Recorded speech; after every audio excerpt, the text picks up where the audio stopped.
Boa tarde, primeiro ano D. Sou a professora Elisângela.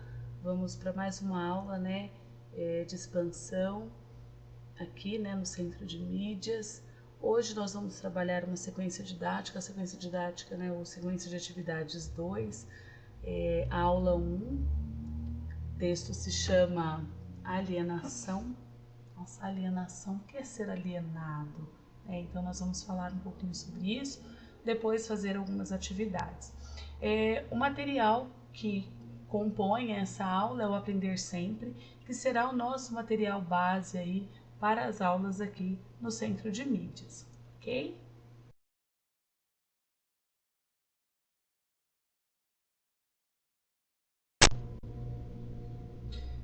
Se eu perguntar para vocês o significado dessas letras, o que vocês me diriam? Qual o significado desses selos? O que significa essa etiqueta? E esse bebê cheio de etiquetas aí, o que significa? Será que significa o consumo?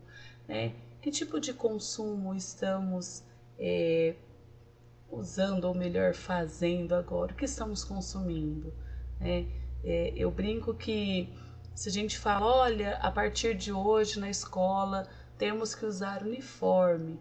Nossa, é uma briga. Imagina que eu vou usar uma camiseta com o símbolo da escola ou com o símbolo do estado de São Paulo. Não vou usar mesmo, isso é um absurdo. Mas a gente não briga para fazer a propaganda da Nike, para fazer a propaganda do MAC, para fazer a propaganda da Lacoste, Então, pelo contrário, nossa, se eu tenho dinheiro para usar um tênis da Nike, meu Deus, isso é bárbaro. Então é sobre isso que nós vamos conversar um pouquinho hoje nessa sequência de atividades, tá bom?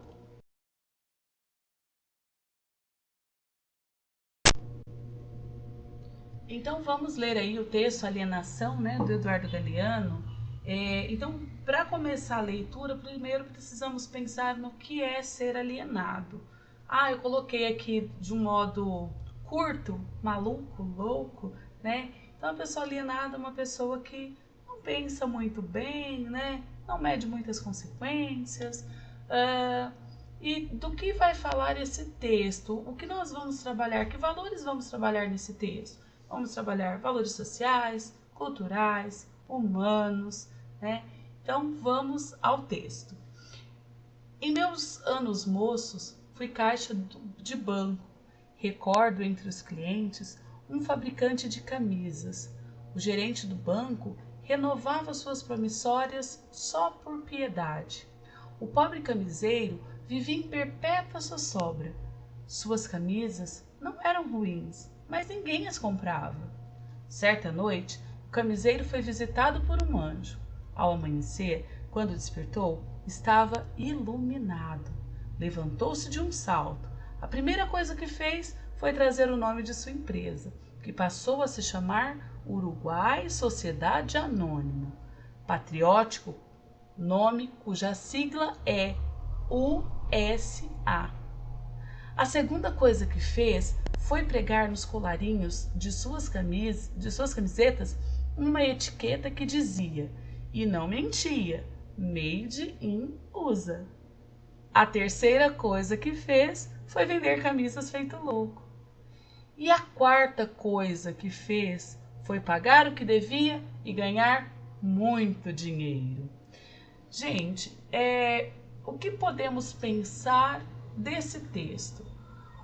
Que quando ele coloca, ele não vendia nada, Então, no começo do texto, o narrador conta pra gente que as camisas dele não eram ruins, eram boas, mas ele não conseguia vender. Por que ele não conseguia vender? E a partir do momento que ele coloca uma etiqueta, com esses dizeres, opa, agora começou a vender. E ele começa a vender como louco, ele vende muito, ele ganha muito dinheiro. O que o fez vender tanto? Então, é o que a gente começa a pensar. Quando eu falei lá no slide anterior, sobre a Nike, sobre a Lacoste, sobre a Gap, então nós começamos a comprar comprar e não importamos o preço que vamos pagar. Olha, eu não tenho dinheiro para comprar um livro.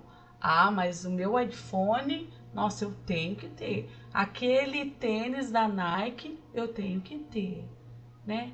O que levou esse homem, que era um camiseiro, que não vendia nada, a vender muito? Uma etiqueta.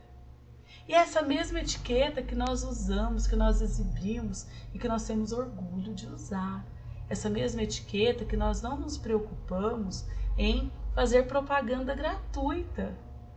Como assim gratuita? Nós pagamos por ela. Realmente, você paga para fazer comercial para o dono da marca. Estranho isso, né? Mas no comecinho você falou da camiseta de uniforme. Realmente, a camiseta de uniforme ninguém quer usar. Por quê? Porque tem o logo da escola. Mas por que nós usamos o casacão da Nike, o casacão da Adidas? Então, é isso que o texto conta um pouquinho pra gente. É sobre esse tipo de alienação, né? Então, o Eduardo Galeano foi muito sagaz aí nesse texto. E é por isso que eu coloquei aí do Chiappini, né, um trechinho da fala do Chiappini, que ele fala assim: ler é questionar e buscar respostas na página impressa para os nossos questionamentos, buscar satisfação à nossa curiosidade.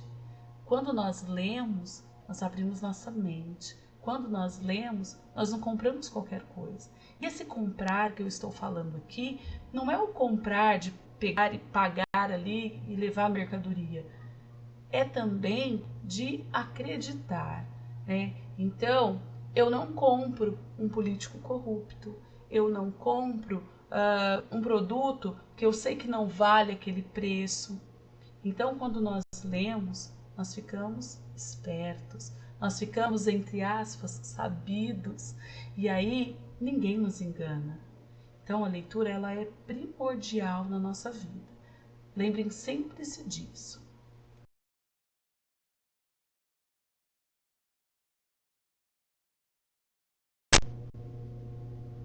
E aí, aproveitando, né, que eu falei da leitura, uma dica de leitura para vocês, né? Fahrenheit 451. Esse livro é fantástico, né? Então ele fala um pouco aí dessa alienação. Então, um livro onde um bombeiro ele tem que queimar livros. Nossa, peraí, mas a função do bombeiro não é apagar o incêndio? E agora esse bombeiro ele tem que queimar, ele tem que produzir o fogo ali? Como isso, professora? Gente, uma dica de leitura, esse livro é muito bom. Então, aproveite aí um tempinho livre, adquira esse livro, né? Então, dê uma olhadinha na biblioteca da escola, se tem, ou tenta baixar, ou comprar de vez em quando, né? Tem algumas promoções aí, vale muito a pena.